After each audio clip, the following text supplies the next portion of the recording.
actually afternoon. Sorry about that. I'm Brittany from the Northampton Branch Library, and today I'm here with Erika from the Mariners Museum, who is going to give us a presentation on the kind of historical basis of the wise men.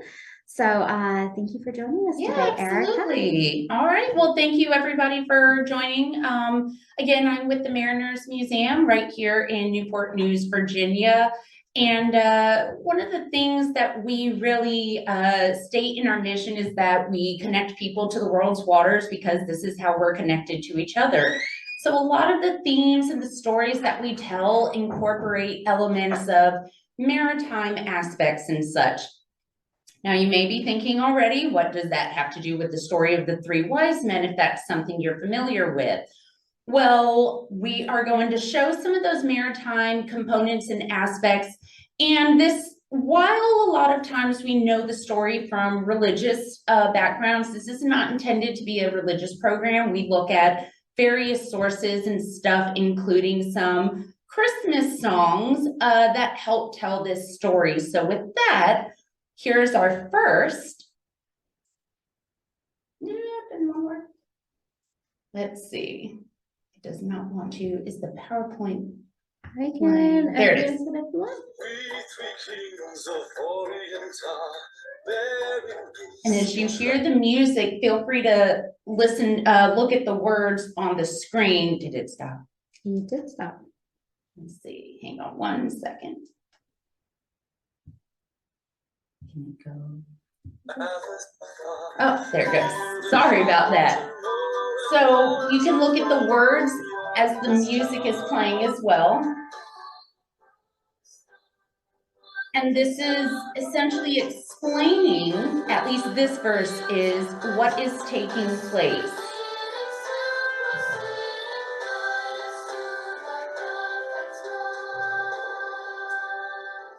So the story of the three kings is best told through this song, We Three Kings, that tells they come from a place called the Orient, which today we would call mostly Asia, and that they traveled west until they reached their destination in what was the ancient city of, which it's still there, of Jerusalem, and then Bethlehem. And so this song says that they followed a star on their journey, and that is how they knew where they were going. So what does all of this really mean if we were to take a deeper look? And that's essentially some of the answers we're gonna find out over the next several slides. You may have to advance them for me, unfortunately. Yeah, I'm not sure why it's not working.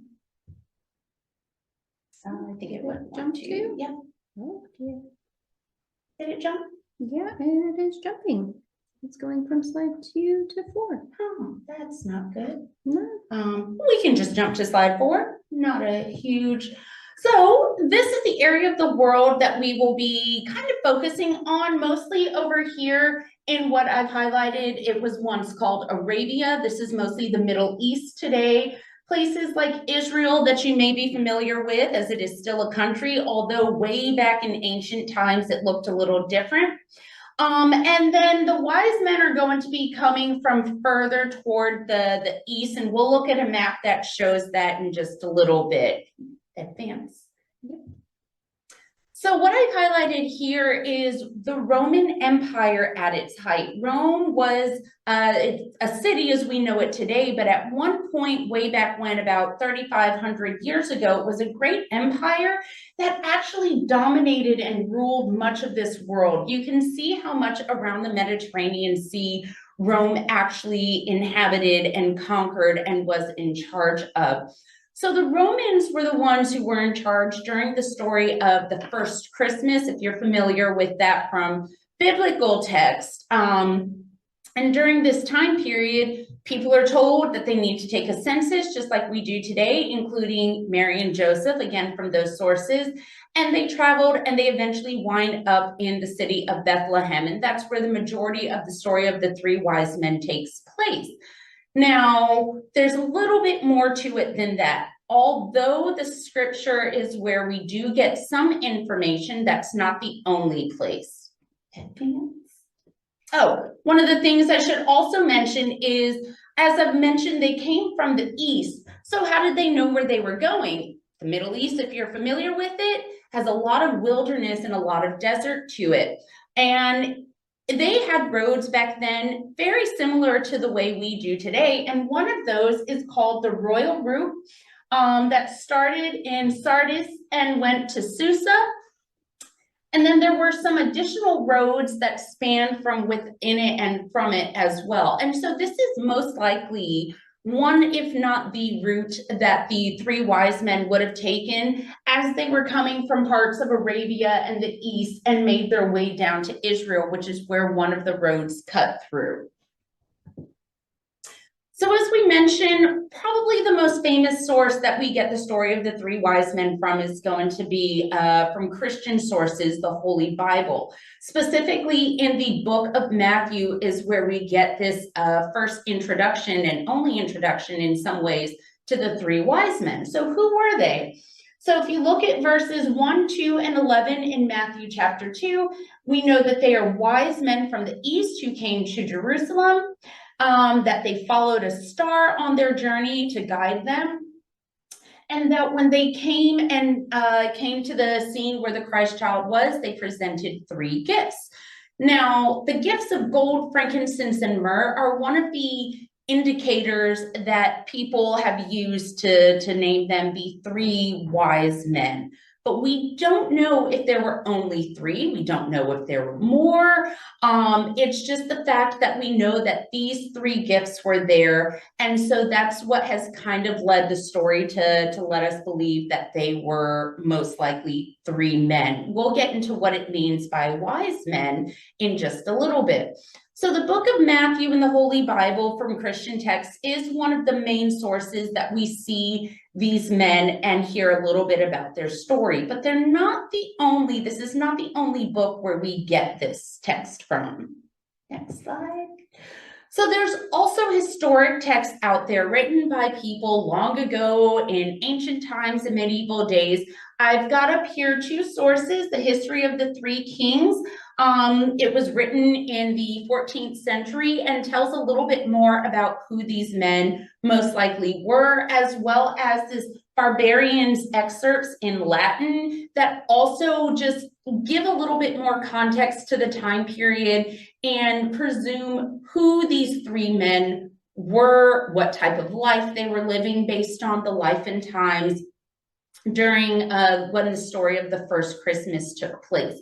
So this is a great way to tie in that if you wanted to know more, there are sources out there. Many of them have been translated, so don't worry, you don't have to read ancient script or Old Latin or medieval English, which is one of the hardest things to read, let me just tell you that. So we do have a little bit more information, kind of filling in the gaps of who these 3 men as individuals and who they were within the greater Christmas story that we kind of tell today were. And we do have their names, and the spellings may differ depending on what source you're reading. But essentially, if you were to Google the 3 wise men's names, these 3 are the most popular that pop up: Balthazar, Melchior, and Gaspar. And first off, I absolutely love this picture, this mosaic here, because I absolutely love their funky, fancy little pants there. I have no idea who designed this mosaic, but I absolutely think it is the best looking. I really hope this is what they were wearing at some point in their life, but we don't have any proof of that.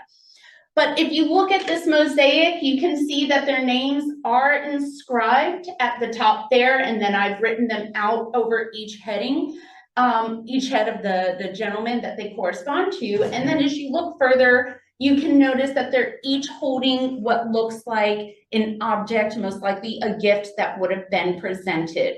So you have Balthazar, who gave the gift of myrrh, Melchior, who gave the gift of gold, and Gaspar, who gave the gift of frankincense. Now, one of these you've probably heard of, at least gold. Some of you may have even heard of myrrh and frankincense and know what they are, but a lot of people are less familiar about what those 2 products are versus gold. Excuse me.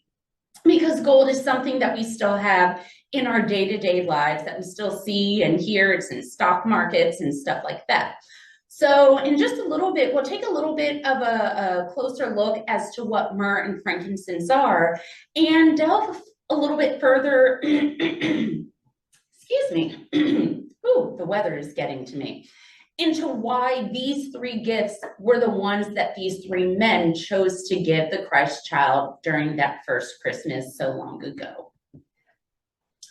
So as it goes, it's said that three men from the east, as we mentioned, saw a star, and you can kind of see this illustrated in this image here where they're looking up, and that they each came from their homes and met in what was the city of Jerusalem under King Herod at that time. Now, if you look at this map, what you can kind of make out is that Balthazar is coming from the Arabian Peninsula, where places like Yemen, Saudi Arabia, Oman exist today. Gaspar, or Caspar as he's also called, is coming from present-day India and the Indus region. And then Melchior, they say, came from Persia, which predominantly consists of modern-day Iran, into places like Turkey as well. So they're each going to respectively come from their homes, following this star. They've been told in a vision that this is happening, which is how essentially they all three knew, even though they may not have been together at that time. They also worked closely together, more than likely. So as they're writing letters or scrolls or script to each other, they come up with a plan that, hey, we've had this vision. Let's follow this star, let's see where it takes us, and let's see where we wind up. So as you can kind of see again here on this map, they're going to make their way to the city of Jerusalem. And next. And so the star being one of the key figures in the story, people have questioned, was it a star? What kind of star was it? How did it shine so brightly, and how did it kind of stay fixated to a point that the three wise men followed it without getting lost or getting, off track or anything like that? Well, part of the reason is that the three wise men were believed to have been astronomers. Astronomers are people who study the stars, the planets, and other celestial things up in space and that are visible in our night sky. And so they're also referred to as magi, which is essentially Latin or close to Latin for wise men, hence where we get the name, the three wise men, and that's how they became associated with them. So if they were astronomers, they most likely had things like star charts that they would have been using to help them navigate or to help them kind of understand what this star was, or even if it was this planispheric event, meaning were the planets aligning and that, they were just shining so bright, was a supernova occurring. And so there's a lot of science behind it, as well as the incredible story behind the star being associated with religious purposes as well. This is not to discredit one side versus the other, or to say one side versus the other is better or right or wrong. It's just some of the gap fillers to the story and such. In particular, oh, can you go back one more? Yeah. Oh. So in particular, if you look at this image over here, this is an object called an astrolabe, which we know, this one in particular is a Persian astrolabe that we know explorers were using as they were traveling on land and later at sea by people in the region of Persia and Arabia into Africa and later Europe and such. So there is heavy evidence that if these men had taken this great long journey, that they wouldn't have done so just blindly. In addition to following the stars, they would have already known a little bit of information. And just like we use GPS today, they more than likely had additional resources just to make sure that they stayed on track and on time and such in their journey. So here's a map. There's a smaller inset of it. It's a medieval map, so it does look a little funky, but it is the 12 tribes of Israel. And on this map, the larger portion of it, I pointed out where Jerusalem is, and then the town of Bethlehem. Now, the three wise men, as I mentioned, met in Jerusalem. They ran into King Herod. They stopped there. In scriptural sources, King Herod was told that they need to bring back news of where this child was. Herod's intentions were a little malicious. He wanted to sadly kill the child because there can only be one king, and Herod knew it was going to be him, or so he thought. So the men landed in Jerusalem, or stopped in Jerusalem, and then made their way to Bethlehem. Now, Bethlehem, by today's time, is only about a 20-minute or so drive. It's not very far. Back then, when you're traveling by camel and have a caravan and all your objects with you, it probably took another day or a couple of days, depending on any obstacles you encountered along the way. But eventually, they followed the star, where, again, in scriptural texts, it says it was found hovering over the scene of two parents, Mary and Joseph, and their child in a barn or manger in Bethlehem. And so here's a great, I'm a big Thomas Kincaid fan. I think he's got some very lovely imagery. So it was really awesome finding this picture, this painting of his, and just a really great visual or interpretation of how that night may have looked.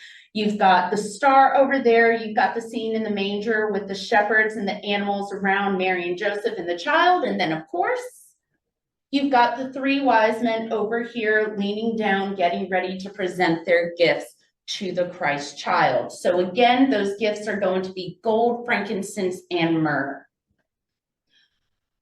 So gold, frankincense, and myrrh. Again, most people know what gold is.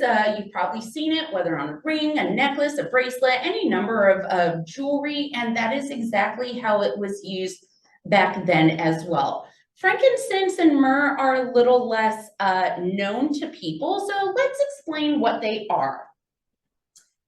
Oh, can you go back one more?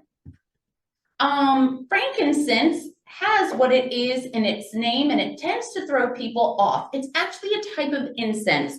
So just like today, where you can burn an incense stick or candle or something like that, they had these. It's like a tree sap or a resin from a tree that when it hardened, and if you crushed it and burned it and mixed it with other things, it created this fragrant perfume that you could burn and create nice scents, just like we do today. You could use it for, some people tried to use it for medicinal purposes on the outer layer of their skin. I do not recommend that. And then you have myrrh, which is even less known to people. Very similar to frankincense, it is from a tree. It is the dried tree resin, so just like dried tree sap that you would find. And myrrh was used more so, you could burn it, but people tended to use it more so as an oil. And they used it because it was also fragrant like incense. And so, yes, you could burn it, but they also used it on their body. Myrrh, it was also a product used for beauty and healthcare. So if you think of products like oil of Olay, things like myrrh and stuff were incorporated into some of the early kind of skincare regimens and such. So these three were the gifts presented, and I should note that in this time of the first Christmas, these three products were crazy expensive. You probably think gold is expensive because we know what that is, and we know it holds a little bit of value. But if you can believe it or not, these little pebbles of tree resin that burn incense and oil were actually highly valuable, predominantly because they came mostly out of the Arabian area. So that means they kind of had the market cornered on using or collecting these products and then turning around and selling them.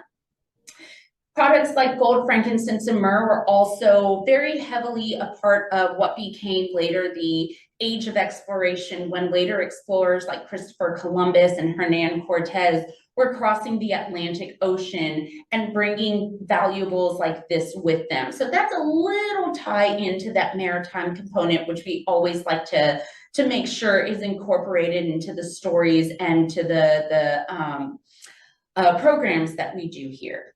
But there is one other reason that gold, frankincense, and myrrh have a little bit of a part, so to speak, to play in this story. Okay.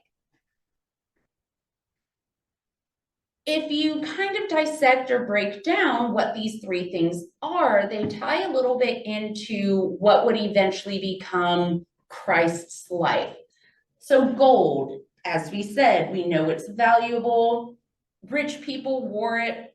People still wear it. Back then, it was especially worn by nobility, emperors, pharaohs, and people of a higher class and status. It's tying in that idea of a king and a ruler that Christ is said to be. Frankincense ties into the divinity, so the preciousness of incense and how valuable that aspect of it is, and that it perfumes and there's a sweetness to it that kind of will entrance people and allow them to just, it really just does something to you. So it's said to tie into the divine life of Christ. And then with myrrh in particular, it's associated with what would become his death when he later would be nailed and hanged on a cross. Myrrh was used, as I mentioned, as an oil, but it was predominantly and heavily used in funerary practices. So before people knew how to embalm and go into all of that fun, not fun stuff, they would coat a body in oil as it was being prepared to be buried to give it a more pleasant fragrance, because it's, after a person passes on, fragrance is not very pleasant. So myrrh was used in funerary practices. So these three gifts are also said to tie in a little to Christ's life.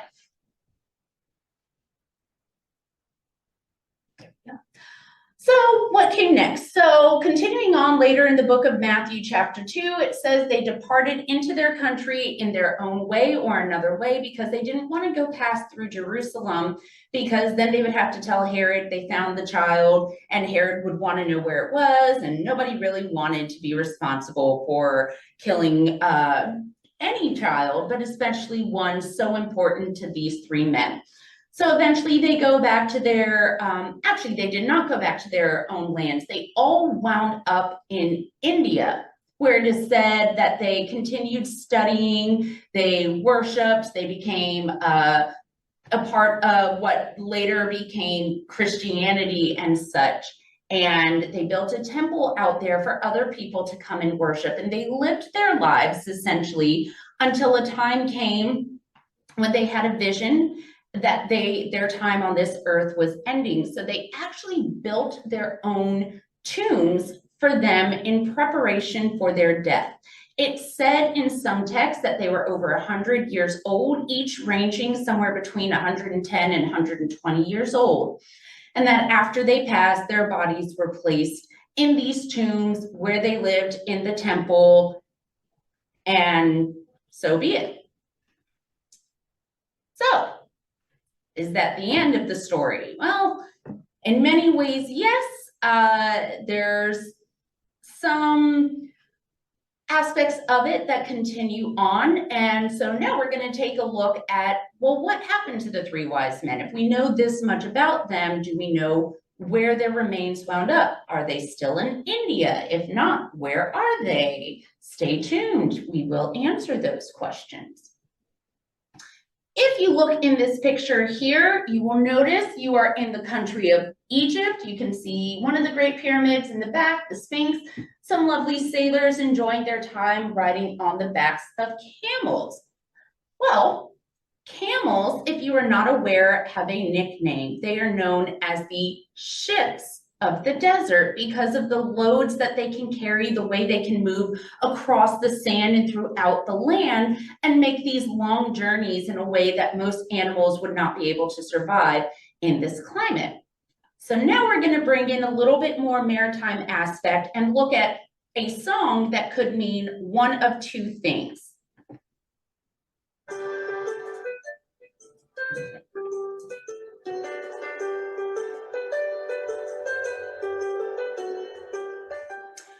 So if you're familiar with the song, I Saw Three Ships, it's saying, I saw three ships, and in the verses, it says, come sailing in on Christmas Day. So some people have said that it might be referring to the camels as ships of the desert, or it might be referring to three ships that are said to have brought the remains of the three wise men from India, where they are said they rest today. So as you look at this map, this is one of my favorite maps from our collection. I cannot tell a lie. If you can't tell, I've used it a couple of times when I pointed out Israel and such, and Arabia and Persia. So what's going to happen is in roughly 326 AD, Saint Helena, who was the mother of a man named Constantine, brought the remains. She was a very religious person. She wanted to make sure that the remains of these three holy men were brought safely from their resting place in India to the new city of Constantinople, which is now Istanbul in present-day Turkey.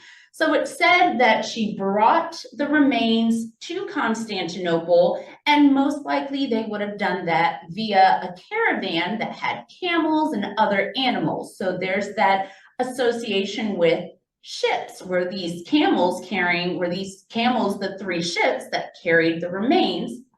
And while they were in Constantinople, it said that for the several hundred years they were there, they were in a place that still exists today called the Hagia Sophia. This is a beautiful temple. Turkey has gone back and forth between being a land of Christianity and a land of Islam. Today it's predominantly Islamic. So the Hagia Sophia, if you ever visit it, has mentionings and drawings and other visuals that incorporate both Christian and Islamic faiths into them, oftentimes which overlap.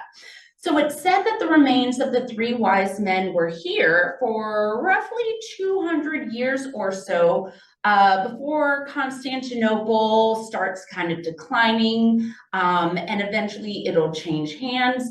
So then what's going to happen is someone else is going to come along and then remove the remains of the three wise men as well. So as we were in Constantinople here, they're now going to move there it goes. So Emperor Mauritius in roughly the 6th century is going to bring the remains of the three wise men from Constantinople to Milan, Italy. And if you look at the route, there's two different directions because it's not entirely sure which way up the Italian peninsula they would have gone. So it would have been up either the Adriatic Sea or the Tyrrhenian Sea. But there again is this maritime component that they would have traveled, and it said that they were each loaded onto their own ship. So there's this idea again of, I saw three ships come sailing in, and it could be in reference to them moving from Constantinople to Milan. So they're going to remain in Milan for several hundred more years until about the 14th, 13th century, when Frederick Barbarossa, also known as Frederick the Red, is going to bring them or have them moved from Milan, Italy, and travel up the Rhine River, so again, a maritime component, to the city of Cologne in Germany today. Oh, okay. So you're looking here, this is not a present day image of Cologne, but one of the reasons I wanted to point it out is because, if you'll hit for me, this building right here, which was being constructed in roughly the 13th century, is called the Cologne Cathedral. Now this image is from roughly the 12th and 13th century, and you can see some of the early construction. And here's a present day image of it now. Now you can see it looks a little different. It is one of, or the tallest, I cannot remember off the top of my head, twin spire churches in the world, regardless if it's the largest, second largest or not. It is a beautiful structure, in my opinion. And you can just see how over time, the city of Cologne has changed. And if you notice, it is right along the lines or the borders, shores of the Rhine River, which flows into and through Germany. And here's just a lovely panoramic overhead aerial of both the Rhine River, and then sticking right out of it is the Cologne Theater. This is where it is said that the three wise men's remains wound up, and it's said that they are still there today in a very specific tomb or shrine to them. So this is the shrine of the Three Kings, which lives in the Cologne Cathedral. It's very well protected. You can see it's very ornate. It's got lovely gold jewelry throughout it. You can go onto one of the Cologne websites and see a little video that shows a little bit more of the shrine. Sorry about that. And see more of the details and other elements incorporated onto it. So this shrine is where it is said that Frederick Barbarossa brought the remains of the Three Kings, and that here is where they have remained since then. Some people aren't entirely sure. We have no way to know for sure if what's in there is actually or was these Three Kings as we know them, or some other holy people as well, but this is the prevailing understanding that the remains of the three wise men who thousands of years ago followed a star to Bethlehem eventually wound up in Cologne, Germany, and here is where they stay. So if you ever go there, you can go and learn a little bit more about not just the cathedral, but the shrine and the story associated with it. So now, as we come toward the end of our program, we celebrate Christmas. For those of us who do, we celebrate Christmas on December 25th. It is more than likely not the case that the first Christmas occurred on December 25th, but that's around the time of the winter solstice, which is like the end of the harvest season and such. And what it is said is that the three wise men wound up visiting Christ roughly 12 days after his birth, as we state on the 25th. So January 6th is actually known as not just Epiphany, but Three Kings Day. And because I do love a good Christmas carol, before I reveal it, can you think of a song that we sing around this time of year with the number 12 in it? I'll give you just a couple seconds. And now for the reveal.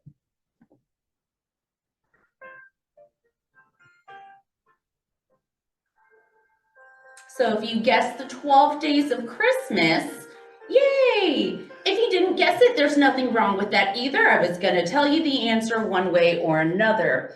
So the 12 days of Christmas kind of mimics this idea of 12 days after the official birth, these three men came up. And if you think about the song, The 12 Days of Christmas, there's a gift each day being given, one of which is indeed 5 gold rings.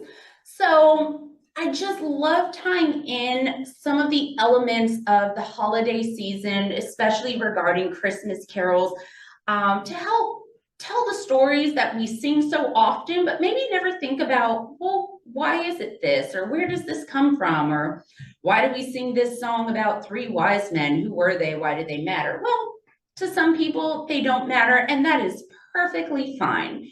But it's very interesting that, again, in the book of Matthew, we only get those 2 short paragraphs on who they were and why they came and what they did when they were there. And that's the end of the story. Yet we've got songs that kind of tell a little bit more about them. We've got other texts from history that help explain a little bit more about who they may have been. And we even have an entire shrine dedicated to them in the Cologne Cathedral. So their story may be short and sweet, but there's more to it than that. And at this time of year, I just thought this was a great opportunity to bring in a little Christmas carol fun to also, because I'm a history nerd, so bring in a little bit of history as well. And with that, that is essentially Three Men and a Journey. Thank you. All right. Thank you very much, Erika, for joining us today. If anyone has any questions, feel free to drop them in the chat. We'll hang around for a few minutes to answer anything. Teresa did say, I had no idea the history behind the song or the location of the Three Kings remains. Thank you for a great presentation. Yes, please look into it more. There's a lot of information out there. Again, it's back and forth, and you know, some of it's going to be questionable because it took place so long ago and we have to rely on old sources, but regardless, learning about it and making your own conclusions is really fun. Again, I'm a history nerd, so I find it fun. Great. I'm not seeing anything else from anybody right now, but I want to once more just say thank you for joining us today. Thank you all. And happy holidays to everybody. For those who do not celebrate the holidays, safe and blessed wishes for you as well. And please come visit us at the Mariners Museum and Park. If you're viewing locally, it is only $1 to come come inside and see everything we have to offer. So if you need a way to spend part of your holiday season, we would be more than happy to welcome you through our doors. All right. Thank you. Have a good one.